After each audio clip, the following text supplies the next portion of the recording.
Hello, everyone, and welcome into yet another edition of the 5-Star News. I'm Cannon Stafford, and I'm coming to you from my house on this Friday, August 27th. 1 week of digital learning is almost complete. We'll see what's happening for next week pretty soon. As for some other announcements, here's 5-Star News reporter Cole Denton with Heritage Happenings. Hello, Generals, and welcome back to the quarantine edition of Heritage Happenings. Let's get to it. The yearbooks are in. Once quarantine ends, you can pick one up from room 1218 if you pre-ordered. A few extras will also be available for $80. Speaking of quarantine, today is supposed to be the last day of it, but this is not written in stone, so be prepared to stay at home again, Generals. I can't wait to be back in classes, though. When we get back, don't forget about Win Time. It takes place during the first half of lunch at HHS. When a student needs extra help in a subject, the student is assigned to Win Time, so be sure to take advantage of it. And now on to our weather forecast. Today, we should have partly cloudy skies with a high of 86 and a 24% chance of rain. Saturday, we might have some isolated thunderstorms in the afternoon with a high of 87 and a 30% chance of rain. Sunday, there should be some cloudy skies and thunderstorms with a high of 85 and a 41% chance of rain. Be sure to bring your umbrella. And now on to our next segment. Thanks, Cole, and to the news now, and if you're like me, you're probably ready to get back to school and in the classroom. Digital learning definitely has some benefits, but let's face it, it's not the real thing. Now, after last year, I know some of us kind of got used to all the Google Meeting and working from home stuff. So how did it work this week for the students and our staff? Well, let's find out.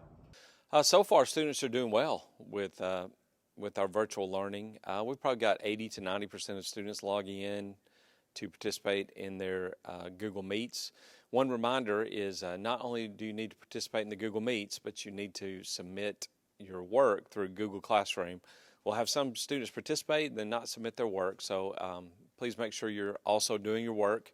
But overall, I know it's not ideal for us to be in the situation we're in right now, but with the number of students who are sick, this is the best thing we can do.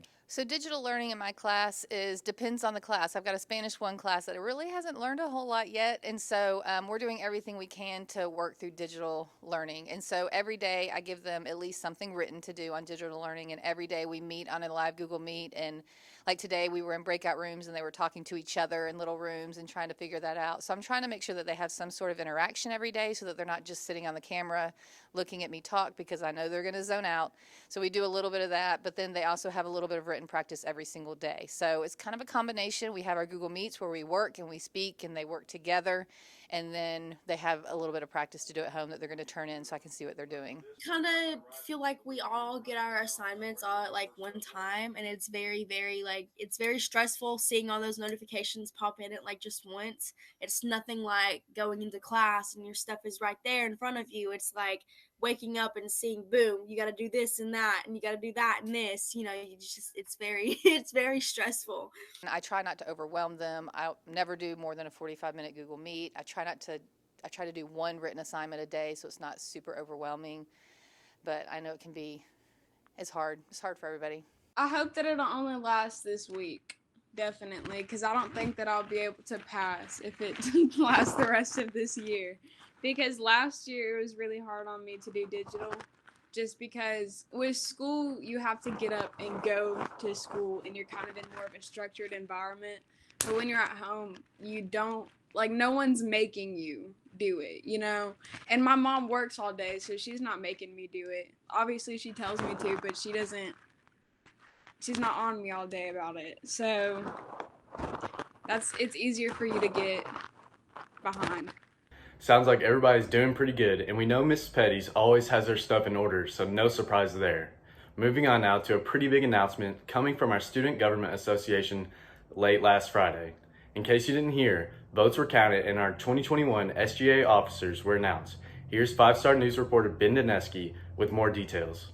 So we came back to school and had our first SGA meeting the first Friday that school started, and then the people that were interested in running for an officer for SGA filled out a form, and we voted last Friday on the 20th. And so because everyone was at home, they just voted from home and elected their officers that day. So the results came in, and our president is Aaron Lynn, Vice President Parker Taylor, Secretary Emily Lynn, and Historian Emma Shields for this upcoming school year.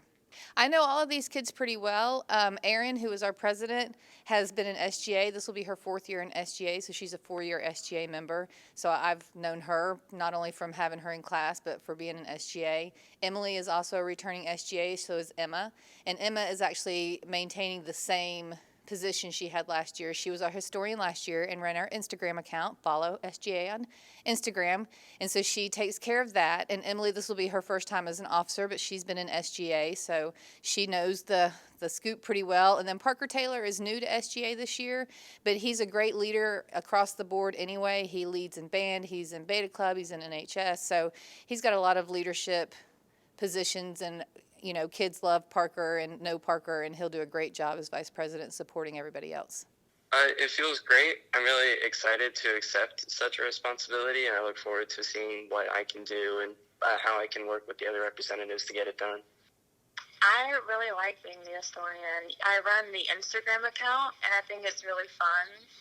It just gives me a lot of freedom, and I like informing people about everything, and I think it's helped a lot with letting all the SGA reps know what to do and how to do it.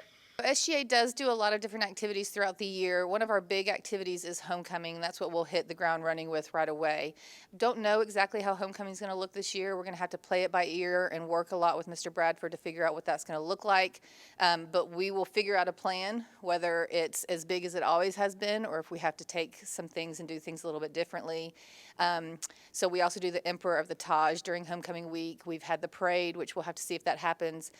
We also do, around Thanksgiving to Christmas, we do a mystery Christmas gift where we sell raffle tickets and we raise money for the Catoosa Children's Fund. We do the 8th grade tours, usually in February, although you never know.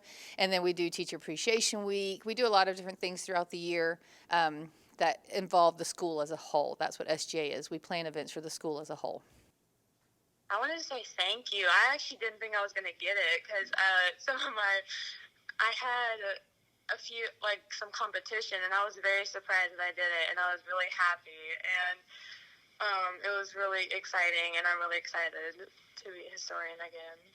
I want to say thanks, and what I would have said for the campaign statement was I want to make this year fun and just make sure that we can make our memories, because I'm a senior, and I know that we all want to have a great senior year, and we want to have a fun school year overall.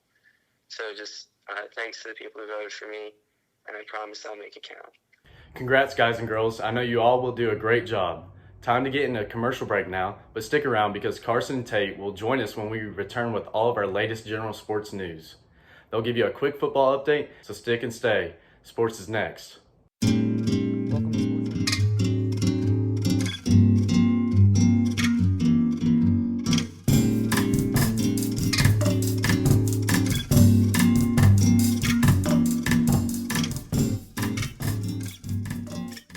Welcome into our first digital sportscast this week. I'm Tate, he's Carson, and even though there were no games this week, we do have some things to talk about.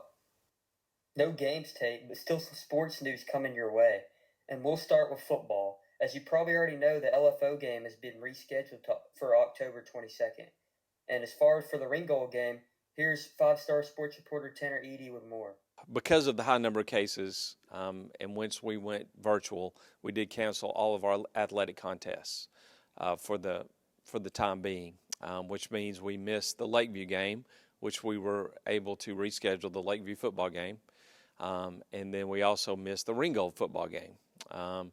With the Ringgold game, we didn't share a bye week where we could just easily reschedule that game.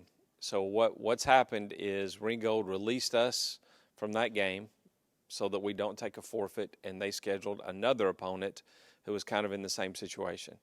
So we're going to miss that game this year. Thanks, Tanner, and losing that Ringgold game, roasting for our guys. I wish we get to tango with LFO on October 22nd. Definitely a tough pill to swallow, Tate. Now let's send it over to Haley Johnson, Ryan Heat to see what the other sports have been doing. I am very thankful that we can at least practice this week. We were supposed to play Northwest, which is our first region game of the season. That's been postponed till September 8th. So we still have that to look forward to. So I've been making sure that at practice we have opportunities for the players to compete. to make sure that we still kind of have that game-like mentality during practice. So we're doing a lot of competitions, a lot of drills where we're competing against each other as individuals and as teams, and hopefully trying to keep the intensity as high as we can since we're missing out on games. Other teams aren't necessarily having an advantage. I think with us practicing this way, it gives us an opportunity for the players to be really mindful of their bodies, and if they're not feeling great in a certain area, we can kind of accommodate that at practice and not be forced to play and forced to go through something that's uncomfortable. So, especially as we're getting players back from quarantine who haven't been at practice for a while, it's kind of giving us some time to get back into that mode. So we're going to just hope that it's going to be beneficial for us in the long run. It's just hard practicing and not going to school because we're all like very tired because we haven't been to school, and like we're used to going to school and going straight to practice or games, and it's very weird not having games either. I guess the week-long stint of digital learning didn't stop teams from practicing. You always got to be ready.